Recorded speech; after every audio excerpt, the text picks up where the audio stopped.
Bapak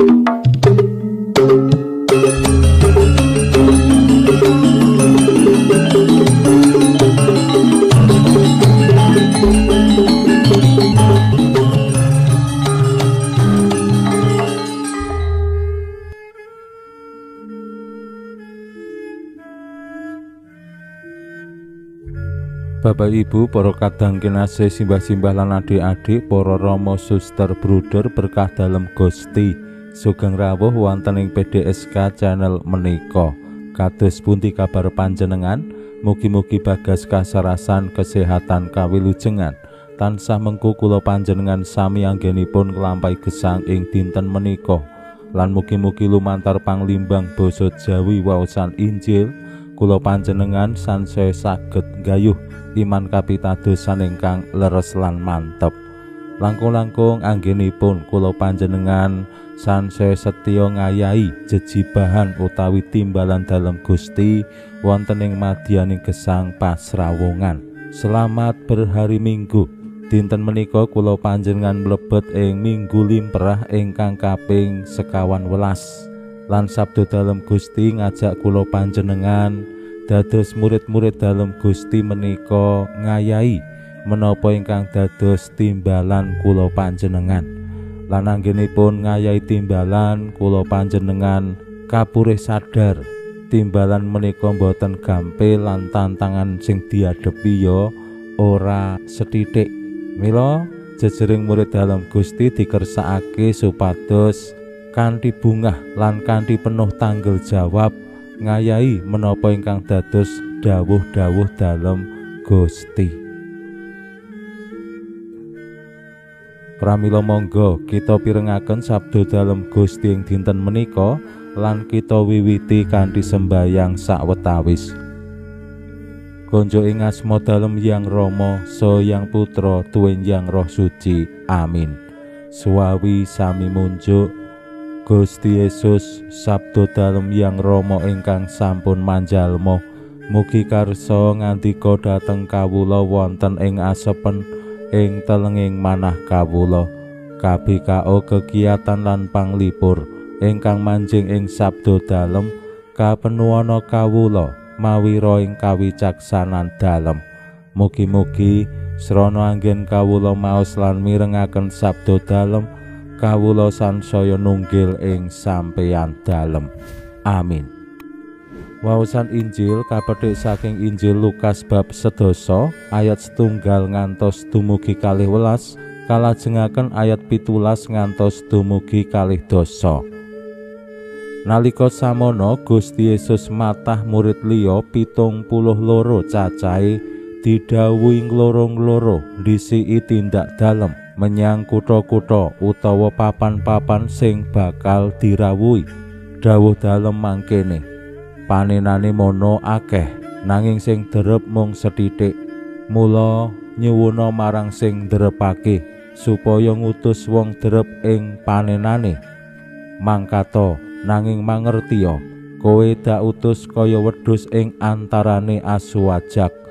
Aja nggawa kantong dhuwit utawa kantong pangan, aja nggawa trumpah lan aja aruh-aruh ana ing dalan. Saben-saben kowe mlebu ing omahing wong, kandha dhisik katentreman tumuruna ing omah iki. Yen sing manggon ing kono putraning katentreman, katentremanmu bakal nunggal ing wong iku. Yen ora, bakal bali marang kowe maneh. Manggono ing omah kono, mangano lan ngombeya sak duwene, awit wong nyambut gawe mono pantes nampa opah. Aja pindah-pindah omah, mlebu ing kutha ngendi wae yen kowe ditampa panganen apa sing disuguhake. Sing padha lara warasna lan kandha kratoning Allah wis cedhak karo kowe.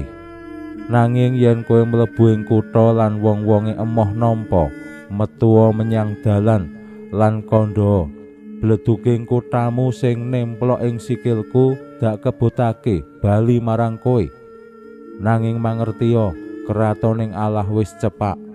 Aku pitutur ing kowe, Sodoma ing dina iku luwih enteng sesanggene tinimbang kutha iku.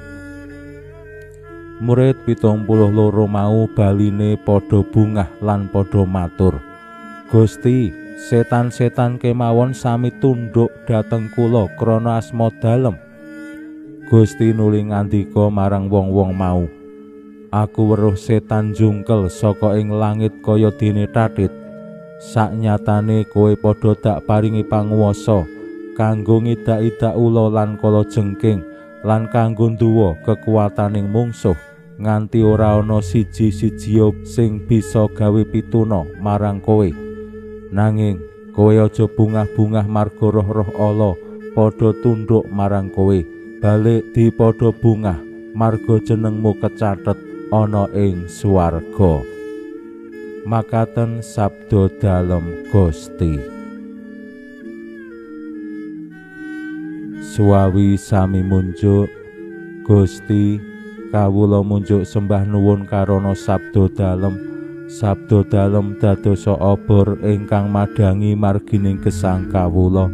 Katuntuna kawula sageta sabda dalem menika numusi manah ngantos tansah ngrembaka kangge nggayuh gesang ing swarga. Amin. Bapak Ibu para kadang kinasih simbah-simbah lan adik-adik, Gusti Yesus mreksani bilih panenane akeh ning sing derep mung sethithik. Nah menika tentu yen situasine kados mekaten selak murak. Yen Bapak Ibu kagungan sawah pinten-pinten hektar, mangsane panen ning sing derep mung sethithik, mengko ya ora rampung-rampung, parine selak murak dogogrog, terus ya wis ora kena dipangan. Paling dipangan bebek utawa enthok sing diengon ana ing sawah. Gusti ngersakake supados sing derep ditambahi. Tansah nyuwun dumateng sing kagungan panenan supaya ngutus sing derep. Nah para murid kautus dening Gusti Yesus supados derep. Jenenge derep menika methik panenan pari.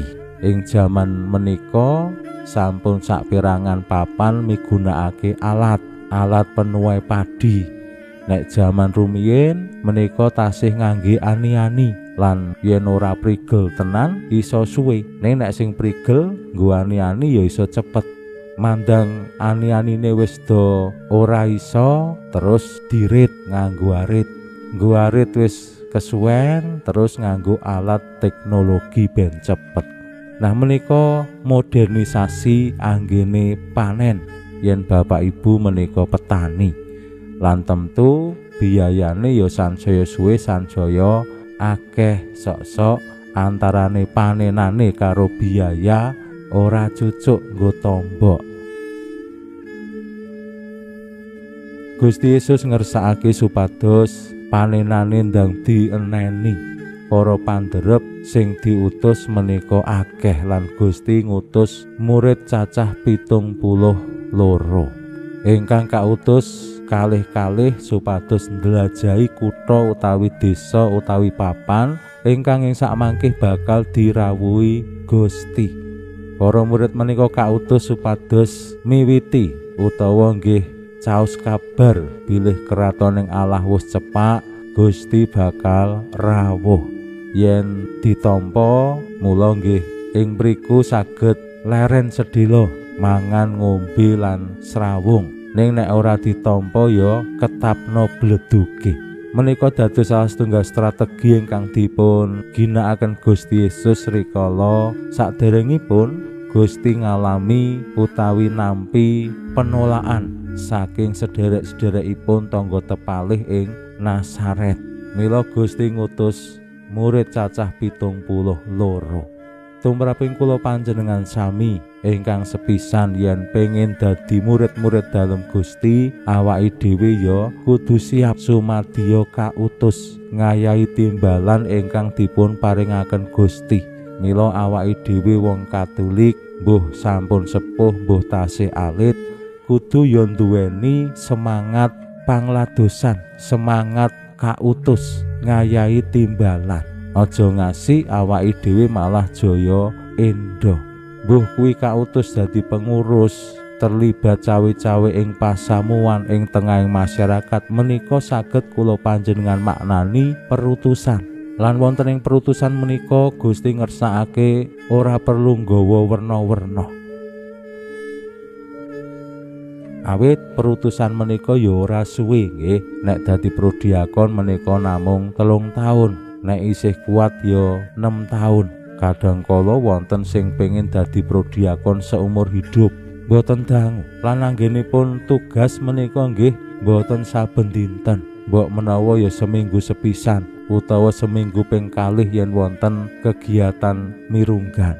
Ingkang dipun kersakaken Gusti para murid ngayahi menapa ingkang dados tugas timbalanipun kanthi penuh tanggel jawab. Mila ing waosan Injil kala wau rikala para murid sampun rampung, mbuh ditampa apa ditolak sing penting ditindakke. Mandang wis rampung terus laporan marang Gusti Yesus.